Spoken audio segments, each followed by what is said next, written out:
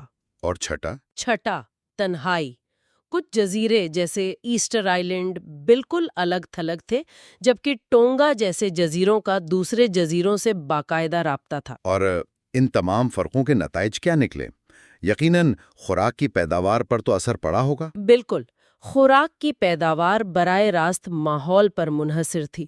Cheetham میں کھیتی باغی ناممکن تھی تو لوگ شکاری رہے۔ صحیح۔ زیادہ تر گرم جزیروں پر کسان تھے جو تارو، شکرکندی، کیلے وغیرہ اگاتے تھے۔ جو پالتو جانور وہ لائے تھے، سور، مرغی، کتا، وہ بھی ہر جگہ زندہ نہیں رہ پائے۔ اچھا، مثلاً نیوزی لینڈ اتنا ٹھنڈا تھا کہ صرف کتے ہی بچ سکے۔